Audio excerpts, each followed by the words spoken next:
¿Tú te imaginas convertirte en millonario invirtiendo en bolsa mientras das saltos en el escenario y te llega la información con una semana de retraso? Literalmente eso es lo que hizo el protagonista de hoy. Un bailarín húngaro exiliado huyendo de los nazis y con uno de los sistemas de inversión más simples y eficaces que se han inventado jamás. Hoy te voy a hablar de la historia de Nicholas Darvas, el OG de los OGs, el auténtico box gangsta, el mafioso de las cajas. Un tío que empezó con $36.000 y se convirtió esa cifra en más de $2 millones en menos de 2 años. Y lo hizo sin pantallas, sin YouTube, sin Twitter, sin yados como mentor y sin brokers modernos. Lo hizo a golpe de telegrama, desde hoteles en medio del mundo y con una mente afilada como una navaja suiza. Así que prepárate, porque lo que vas a escuchar hoy no es solo teoría, es inversión de pura calle.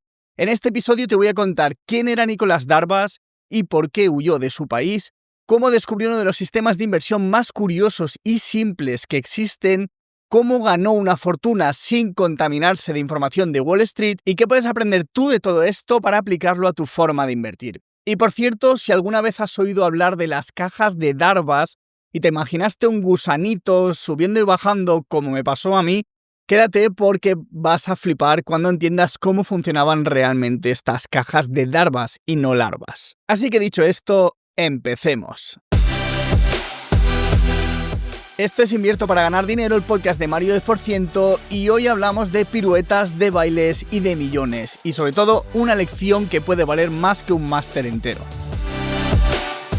Antes de empezar, quiero comentarte que seguramente me estés escuchando desde Spotify, iVoox o de alguna otra plataforma, pero quiero advertirte de que a partir de hoy, o al menos lo voy a intentar, voy a grabar estos episodios también en YouTube y van a quedar subidos en mi canal @Mario10%, que también te dejaré en las notas del episodio. Así que dicho esto, vamos a empezar hablando del señor Nicholas Darvas. Este señor, nació en Hungría en 1920 y era un chaval normal, de clase media, pero mientras otros soñaban con ser abogados, médicos, él tan solo quería una cosa: bailar.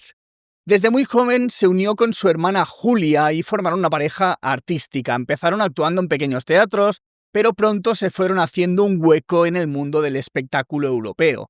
Lo suyo no era moverse, era flotar, porque tenían mucho flow, y el público realmente lo notaba.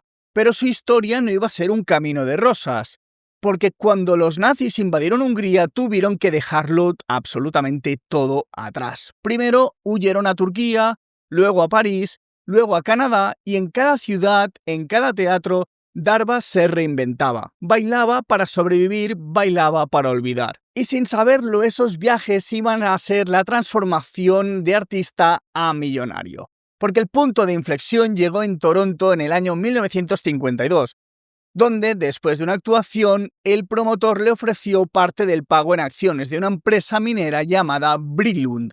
El precio de la acción era 50 centavos de dólar por acción.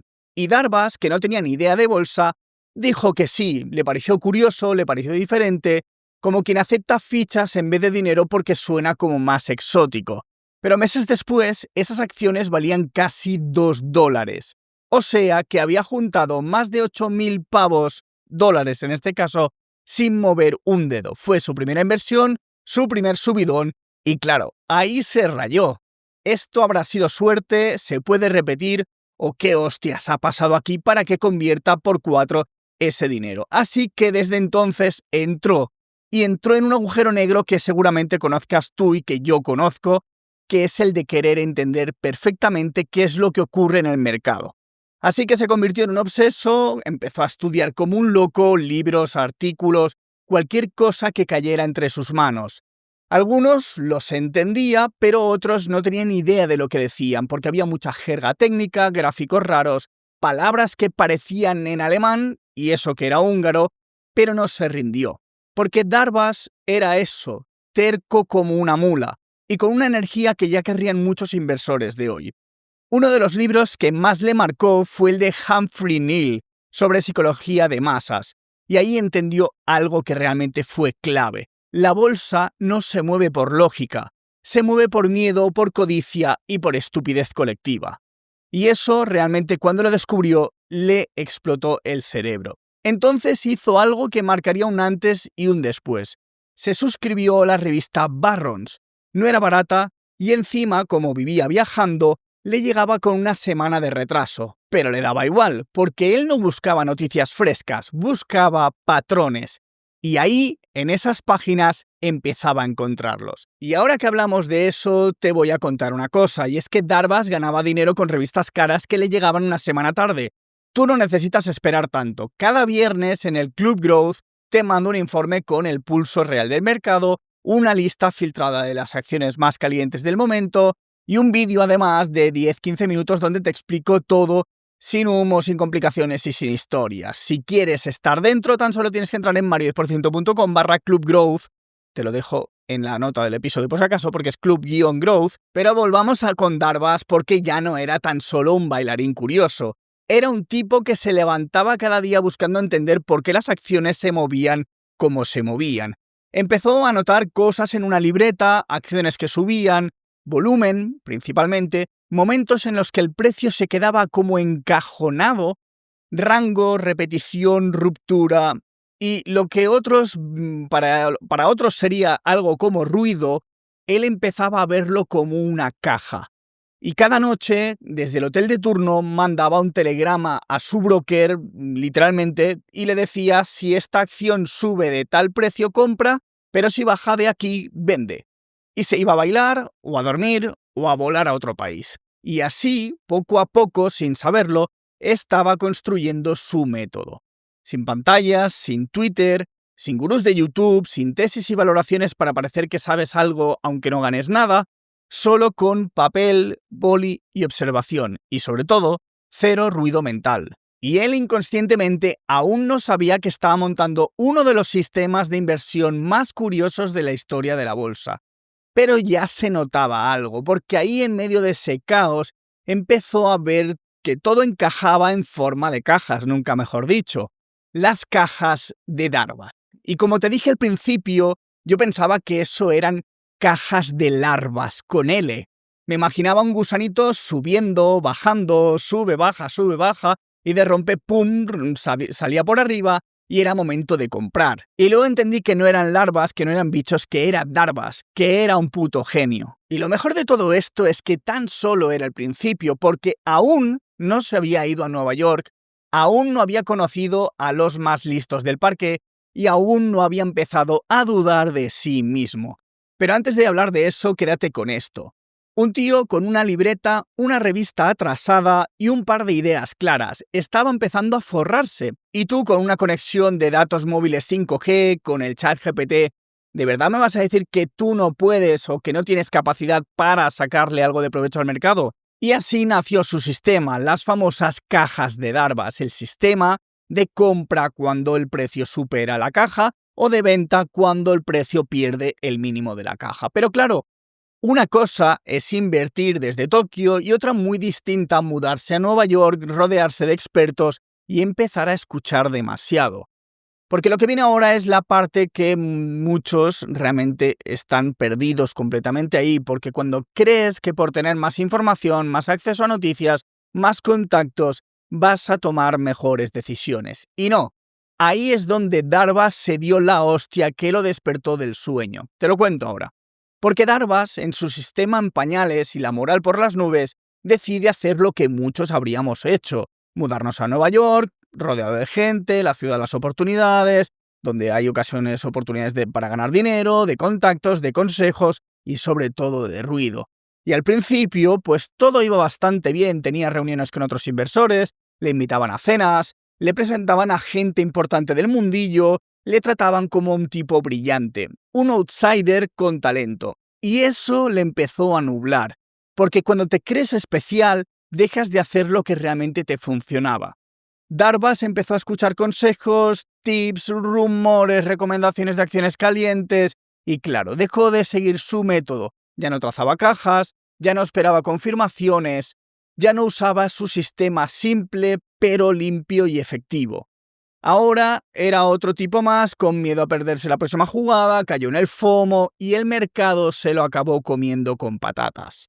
Empezó a perder dinero, no mucho al principio, pero lo suficiente como para sentir que algo empezaba a ir mal. Y aquí viene el punto clave, porque uno de esos puntos en los que la mayoría de inversores falla estrepitosamente es el de la autocrítica, o más bien ausencia de autocrítica, porque él, en este sentido, en vez de echarle la culpa al mercado, se echó la culpa a sí mismo. Se encerró, paró, volvió a repasar todo lo que había hecho, sus operaciones ganadoras, sus operaciones perdedoras, sus telegramas, las notas en la libreta, y ahí lo vio perfectamente claro.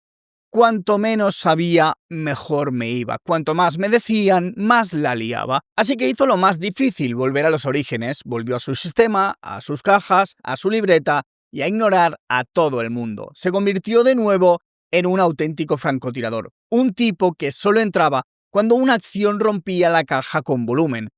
Y salía cuando el precio caía por debajo del suelo de la misma. Sin excusas, sin pensar y sin preguntar. Y ahí es cuando empieza la verdadera explosión de su cuenta. Las operaciones que lo llevaron desde $36.000 a más de 2 millones vinieron a partir de ese bache, después de perderse, después de recordar quién coño era. Y ojo, que estamos hablando de $36.000 o 2 millones en la época en la que estaba Darvas, que es muchísimo más dinero a día de hoy. Así que si tú también te estás liando con tanto YouTube, con tanto Twitter, con tanta morralla de la bolsa, esta parte va por ti, porque seguramente te viene que ni pintada. Y por cierto, si quieres entender mucho mejor todo esto, te recomiendo el libro original de Darvas, que se llama Cómo gané 2 millones de dólares en bolsa. Está en español y es realmente una auténtica joya. Lo puedes comprar en Amazon ahora mismo. De hecho, te dejo el enlace en las notas del episodio por si te apetece devorarlo. Pero aún queda lo mejor: las empresas con las que Darvas se hizo rico y por qué tú deberías fijarte en ellas. Bueno, no en estas 3 concretamente, pero sí en las características que tienen para aprender algo de ellas. Así que, como últimamente venimos haciendo, vamos a por las empresas calientes. Y estas fueron las 3 balas que Darvas disparó y que le explotaron en millones, concretamente en 2 millones.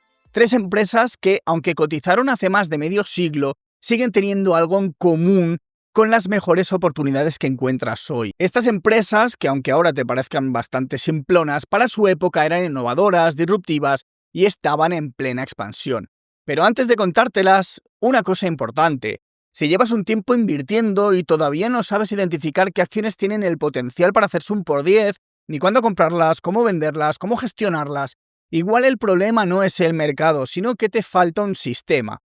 Y de eso va el propulsor de Profits, donde te enseño lo que de verdad funciona para ganar dinero en bolsa, rentabilizar tu dinero, sin relleno, sin postureo y sin quedarte atrapado con ideas que suenan bien en el papel o en YouTube, pero que realmente no te dan un euro, sino que te quitan unos cuantos, sin fliparte, sin postureo y sin perderte en tecnicismos. Entra en masprofits.com porque muy pronto, de hecho en unas semanas, voy a abrir el acceso de nuevo. Déjame tu correo y estate atento porque, como digo, de hecho, es más, la fecha es el 14 de julio cuando abro el acceso. Y si quieres aprender a multiplicar tu dinero con este tipo de empresas, este es el momento de ponerse en serio. Y ahora sí, vamos con las empresas calientes. Y la primera es Lorillard, como se pronuncia Lorillard creo que es la primera gran joya que reventó la cuenta de Darvas. Fue esta empresa, que era una empresa de tabaco. ¿Una empresa tabaquera? Sí, pero no cualquiera, porque además en los años 50 Lorillard era lo más parecido a lo que hoy sería una tecnológica explosiva, por así decirlo. Estaban creciendo lo bestia con una marca que lo patentaba, Kent. Se dedicaban principalmente a hacer los filtros que llevan los cigarros, cosa que en aquel entonces se usaba más bien poco o prácticamente nada. Así que consiguieron que los clientes fumasen una cajetilla tras otra, tenían una publicidad muy agresiva y tenían clientes muy fieles. Darvas, sin fijarse realmente en lo que hacía la empresa, detectó que el precio llevaba semanas encajonado en una zona muy específica. Marcó la caja en su libreta y de repente un día, ¡pum!, volumen alto, ruptura, y él entró. Resultado, pues se mantuvo en la operación durante toda la subida fuerte y con esa jugada ganó más de $370.000, que ya es decir. Esta fue una de las mayores operaciones de su carrera y todo porque siguió su sistema al pie de la letra, que es básicamente lo que tú también tienes que hacer. La que de verdad le voló la cuenta es la siguiente, que es E.L. Bruce Company. Esa fue literalmente su operación más legendaria. Una empresa dedicada a suelos de madera y productos de construcción. Que sí que suena cero glamour, pero Darvas no buscaba glamour, buscaba patrones en el precio. Y E.L. Bruce empezó a formar una caja clarísima. Rompió con fuerza, entró y lo mejor, la acción no paró de subir. Tanto subió que multiplicó su dinero por más de 10 en tan solo esta operación. Ganó aproximadamente $574,000 con esta empresa, en una sola operación. ¿Y sabes lo mejor? Muchos ni sabían a qué se dedicaba la empresa. A Darvas eso le daba absolutamente igual. Él no compraba negocios, compraba comportamientos. Después de hacerse un por 10 con esta empresa de suelos, ¿qué necesidad tienes de seguir buscando más? Pues esa es otra lección, porque cuando tienes un sistema no vas a por una, vas a por la siguiente, ya por la siguiente, ya por la siguiente. Y la tercera fue Zenith Radio Corporation, que fue una empresa caliente que se dedicaba a electrónica de consumo en aquel momento. Fabricaban radios, televisores, que era lo más avanzado de la época. Vamos, lo equivalente a invertir hoy en una empresa de semiconductores, de chips o de IA casera. Darvas no entendía mucho del sector porque él seguía a lo importante: precio, volumen, ruptura, confirmación igual a entrada. Siguió su sistema, entró y aunque esta operación no fue tan bestia como las anteriores, le reportó varios miles de dólares de ganancia en realmente muy poco tiempo. Porque si no todas las operaciones fueron por 10, ni lo serán, pero cuando juntas varias buenas con una bestial, te plantas con millones. Y ahora dime tú, ¿hace falta ser analista de Goldman Sachs para detectar este tipo de movimientos? No. Hace falta tener dos ojos, saber qué es lo que tienes que mirar y tener un sistema claro. Sobre todo, no dejar que el ruido te saque de tu camino. Yo cuando leí la primera vez la historia, flipé y pensé, ¿cómo puede ser que con un sistema tan simple puedas haber hecho tanto dinero? Pues sí, 3 empresas, un sistema y un tipo que no se dejó marear. Esa realmente es la clave. Y si te estás preguntando cómo aplicar esto hoy, espera que en la reflexión final te voy a dejar esto bastante claro. Porque Darvas no fue un mago, ni un tío especialmente inteligente, ni un gurú, ni con información privilegiada. Fue alguien que entendió una única cosa que muchos olvidan. En bolsa no gana el que más sabe, gana el que mejor ejecuta. Y ejecutar bien no es ni adivinar el futuro, ni leer líneas astrológicas, ni algunas de las tonterías que a mí me han llegado a decir. Es tener un sistema claro y sobre todo respetarlo a rajatabla. Un sistema que te diga cuándo tienes que entrar, cuándo tienes que salir y cuándo tienes que quedarte quieto, que esto último seguramente sea lo más importante. Un sistema que te proteja de todo el ruido, del ego, de los impulsos y de las tonterías que acabas escuchando por ahí. Darvas bailaba por el mundo, vivía en hoteles, le llegaban los datos tarde y aún así multiplicó su dinero como pocos realmente lo han hecho. ¿Y sabes por qué? Porque sabía ignorar. Ignorar los consejos de cuñados, ignorar al supuesto experto de turno, ignorar las emociones que te hacen realmente traicionar tu método. Y esa es la lección que te dejo hoy. Porque si no estás ganando dinero en bolsa, igual no es que te falten más datos, más macro, más micro, más nano, más la abuela fuma, sino que te sobran. Así que ya sabes, sistema, simplicidad y foco. Y si quieres que te ayude a construir el tuyo, pásate por mario10%.com, déjame tu correo y cada día recibes de lunes a viernes un correo de forma entretenida, con anécdotas, situaciones curiosas de la bolsa que me han pasado principalmente. Y en cada uno de estos correos además siempre te encapsulo alguna dosis, alguna pildorita, algún concepto, alguna idea que a muchos sinceramente se le escapan. Pero te puedo asegurar que si te fijas vas a aprender algo nuevo cada día. Y ahora que llegamos hasta aquí, si te ha gustado este episodio, compártelo con alguien que necesite dejar de complicarse la vida en la bolsa. Si me escuchas desde Spotify o de otra plataforma, puedes puntuar el programa con 5 estrellas, obviamente, prefiero que una. Y si también lo haces desde YouTube, dale a me gusta o puedes seguirme también para no perderte absolutamente nada a partir de ahora. Y mi consejo gratuito para acabar el podcast es: haz menos, pero hazlo bien. Y recuerda, invertir no es un arte, es una ejecución precisa. Así que dicho esto, nos vemos en el próximo episodio.